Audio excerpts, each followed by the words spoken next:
Witajcie w najnowszym filmie na moim kanale.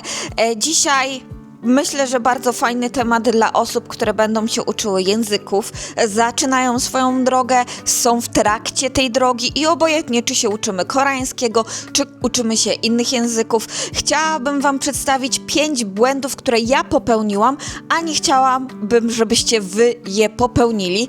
Myślę, że te parę błędów i spojrzenie na naszą naukę języku pomoże w naszej drodze, która nie jest prosta, bywa wyboista, ale dążymy do tego samego celu, czyli do komunikowania się z drugim człowiekiem, z drugą osobą w obcym nam języku. Więc zaczynajmy. 5 błędów, 5 szybkich porad, żebyście Wy nie musieli popełnić tego, co ja popełniłam. Oczywiście zapraszam Was do komentowania. Dajcie znać, czy o czymś nie zapomniałam, czy na przykład popełniliście swoje błędy. Pomóżcie też tym filmikiem innym osobom w nauce języka, aby oni mieli troszeczkę prościej niż my. Mój jeden z największych problemów w trakcie nauki języka, nawet do tej pory, to jest kolekcjonowanie materiałów. Nie wiem, jak ja to robię, ale jak widzę nową książkę, nowy zeszyt, nowy workbook, to ja muszę go mieć. I jak widzicie tutaj, to nie jest wszystko, bo mam ich więcej, tak? Mam bardzo dużo książek, które kupiłam, bo były tanie, kupiłam, bo ktoś polecił, kupiłam po prostu, żeby mieć. Nie, żeby z nich korzystać, ale po prostu, żeby je mieć. I tak zebrałam całkiem niezłą kolekcję książek, które niektóre mi pomagają, a niektóre szkodzą. Dlaczego? Bo nie mam systematycznej pracy z tymi książkami, przez co tutaj sięgnę coś, tam sięgnę coś i później mam odwieczny problem, za którą książkę się wziąć, którym systemem iść i im więcej materiałów, tym coraz gorzej mi się ogarnąć z moim językiem, więc to jest właśnie dla Was. Nie popełniajcie tych samych błędów co ja, czyli nie kupujcie książek, trzymajcie się jednej, sprawdzonej, która Wam pomoże w nauce koreańskiego i innych języków. Moim zdaniem 3 książki to i tak dużo, ale 3 książki to jest taka bariera górna, która powinna na pewien czas, na początek nauki nam starczyć. Jakie książki? Moim zdaniem jedna książka to jest do słówek. Powinniśmy mieć książkę, która pomoże nam łapać słówka. Ja na przykład mam jedną tutaj, chyba nie tu właśnie, jest gdzieś tam schowana, ale jest książką chyba 600 słów.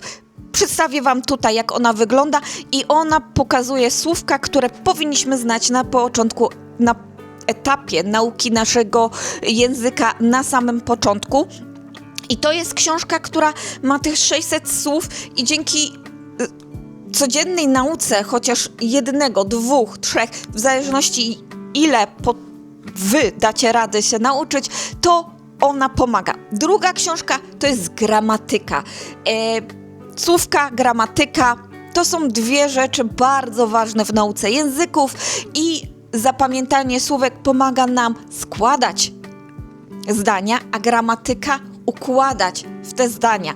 Więc 2 książki już mamy. 3 książka to jest taki typowy podręcznik, który ma pomóc nam usystematyzować naukę. Podręczników do nauki koreańskiego w języku angielskim jest mnóstwo i każda ma swoje plusy i każda ma swoje minusy. Tu jest właśnie najgorsze to, żeby znaleźć książkę, która nam będzie najlepiej pasować. Tu był mój błąd, bo ja się nie skupiłam na jednej książce, korzystałam z wielu książek, chodziłam na wiele zajęć i każde zajęcia miały inne książki i żeby znaleźć dobrą książkę do nauki koreańskiego nie jest prosto, dlatego że właśnie jest ich bardzo dużo i każda ma inny system.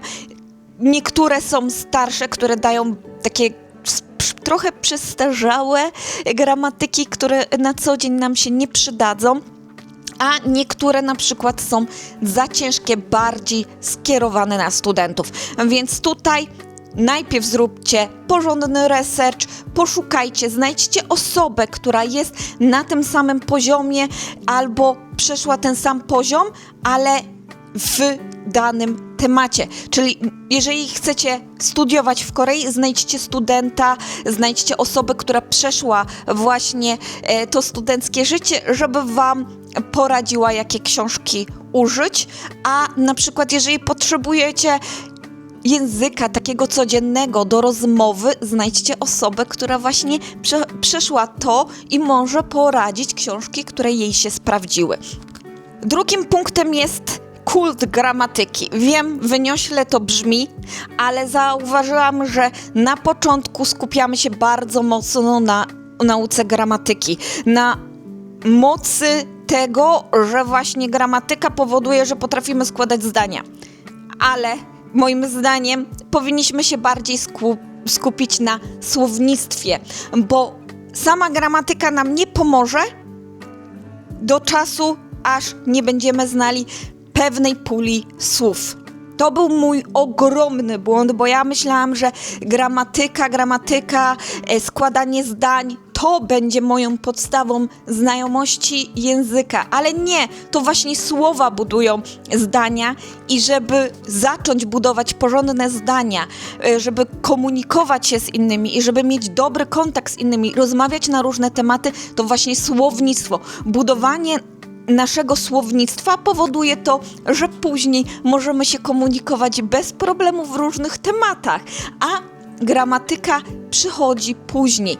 Powoli ją budujemy, ale najpierw musimy mieć tą pulę słownictwa, więc to jest też taki przykład błędu, który często jest powielany i daję wam znać, żebyście tego nie robili. Skupcie się na słowach na początku. Trzecim moim problemem, który miałam na początku i nadal mam, bo nie jestem do tego przyzwyczajona, to cicha nauka. O co chodzi w tym haśle cicha nauka? Brak głośnego czytania, brak ćwiczenia języka. Jeżeli po cichu czytamy, po cichu coś robimy, po cichu myślimy, wiem, dziwnie to brzmi, ale jak coś po cichu robimy, to nie ćwiczymy języka, nie ćwiczymy tej wymowy, nie ćwiczymy tego, aby głośno wyrażać się, przez co wszystko w myślach nam się układa. Wydaje nam się, że dobrze to czytamy, wydaje nam się, że dobrze to się kształtuje, ale jak zaczynamy otwierać buzię, to po prostu wszystko nam ucieka. Okazuje się, że ta wymowa nie jest poprawna. Okazuje się, że nasz język, który jest przyzwyczajony do języka polskiego, nie potrafi ułożyć słowa po koreańsku. Chociaż niby znamy coś tam, to i tak to nam nie wychodzi, więc można tak powiedzieć, że cicha nauka to cichy zabójca naszego języka, więc ćwiczcie, głośno mówcie, nawet sami do siebie, czytajcie głośno. To wam pomoże później wykształtować ten język, wykształtować tą mowę, więc to jest taki mój błąd, który popełniłam, dalej go popełniam, bo często czytam po cichu. A dzięki temu, że mogłabym czytać częściej na głośno, tak żeby słyszał mnie dom, słyszały mnie moje ryby, to pewnie ten język kształtowałby mi się znacznie szybciej. Kolejnym błędem, który popełniłam, i to już jest czwarty, to jest ignorowanie wymowy. Często skupiamy się na tym, żeby wymówić jakieś słowo w zbliżonym kontekście, jak Koreańczycy wymawiają, ale zapominamy o takich niuansach. I ja zapomniałam i nawet mój nauczyciel na początku mojej nauki koreańskiego był nauczycielem pochodzenia Koreańczykiem i słuchajcie, on też nie pokazywał tych niuansów w wymowie. Jak connecting word, czyli słowo obok słowa potrafi zmienić wymowę, co często właśnie w native speakerach oni to robią naturalnie, a my jako obcokrajowcy, którzy się uczą języka, nie przykładamy też za dużej roli do tego, bo wydaje nam się, że dobrze to wymawiamy. A okazuje się, że pewne niuanse, że jak połączymy jedno słowo z drugim słowem, a jak czasami dodamy jeszcze coś innego, to ono zmienia w ogóle kształt w trakcie wymowy. Niby patrzymy, pisze i tak staramy się go wymówić, ale nie do końca ono tak brzmi. Więc to jest kolejny problem, kiedy uczymy się koreańskiego. Zagłębcie się. Wiem, że strona TTMIK Talk to me in Korean. Talk to me in Korean posiada tam właśnie te niuanse, jak wymawiać słowa i kiedy one się łączą. Jak wymawiać, kiedy wiecie, na przykład katci. Razem, słowo razem, katci. I normalnie jak słowo jest jedno, to jest kat. Ale jak połączysz z i, to wtedy jest katci. Katci. Więc to jest taki niuans, który na początku może się uczysz, ale ich jest więcej, więc trzeba ich więcej zagłębić, trzeba więcej zobaczyć, trzeba wejść w ten temat, bo dzięki temu później to pomoże. Kolejnym błędem, nie moim, ale wielu, i ostatnio jeszcze zauważyłam to, że ludzie także o to pytają. Na grupie było zapytanie właśnie o romanizację, że brakuje w książkach romanizacji. Wiecie, czemu brakuje w książkach romanizacji? Bo romanizacja jest całkowicie inna niż wymowa. Koreańczycy nawet czytając romanizację nie potrafią zrozumieć tego, co jest tam napisane. Dlaczego? Bo ona jest dla English learnerów, żeby oni nauczyli się, ale sami nauczyciele koreańskiego mówią, nie używajcie romanizacji, bo ona zepsuje wam wymowę. Później będziecie wam dużo ciężej się jej oduczyć. Lepiej nauczyć się tych 24 liter koreańskich i znaków liter koreańskich i tych niuansów. Wtedy dużo prościej będzie wam wymawiać i dużo prościej będziecie mogli się nauczyć języka koreańskiego tak, jak Koreańczycy to wymawiają. Nie chodzi tutaj o zmianę akcentu. Akcent jest słodki moim zdaniem. Nawet jeżeli Polacy mówią po angielsku, Polacy mówią po koreańsku, mają swój akcent i to jest normalne, ale tu chodzi o to, żeby Koreańczyk was zrozumiał. A ja się jeszcze do tej pory często zdarzam z tym, że oni się tak na mnie patrzą z takim zdziwieniem. O czym ty mówisz, kobieto? No przecież dobrze wymawiam. A potem jak oni to wymówią, to patrzę, to jednak inaczej brzmi. Piąta rzecz to jest błąd, który też popełniam bardzo często i to jest trochę powiązane z ilością książek kupowanych. To jest ilość zeszytów, notebooków, notatek, troszkę tu, troszkę tam, piękny notatnik, chcę na nowo wszystko zacząć, pięknie wszystko budować, pięknie mieć wszystko zapisane, a okazuje się, że mam chaos i nie wiem, nic nie potrafię znaleźć. Niektórzy nauczyciele, niektórzy mówią, żeby na przykład zapisywać notatki w podręcznikach. Od razu cała wiedza jest.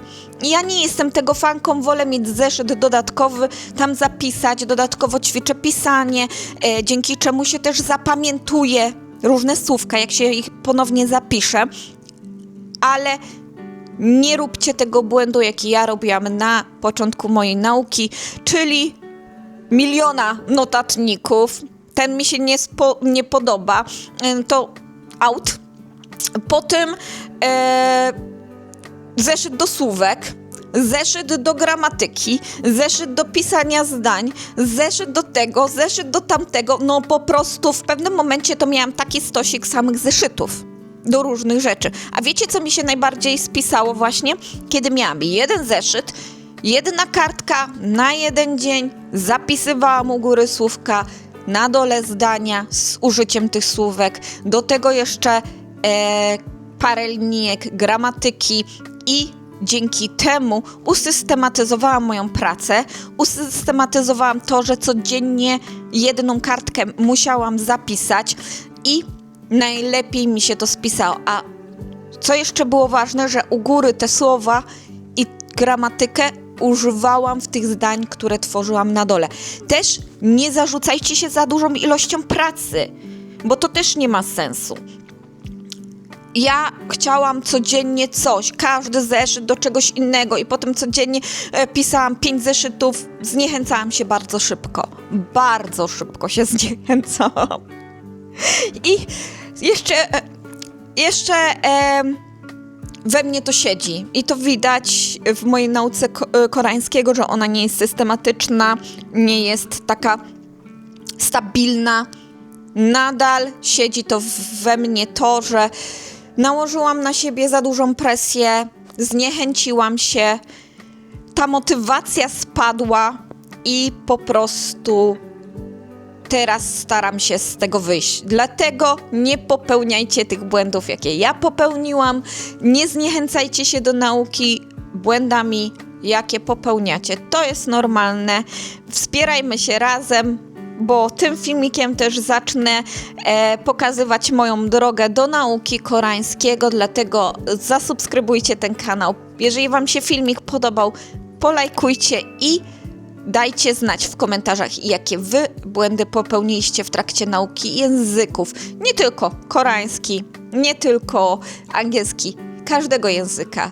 Wspomóżmy siebie nawzajem. Dobra, dziękuję wam bardzo serdecznie za ten film. Do usłyszenia w kolejnym. Pa!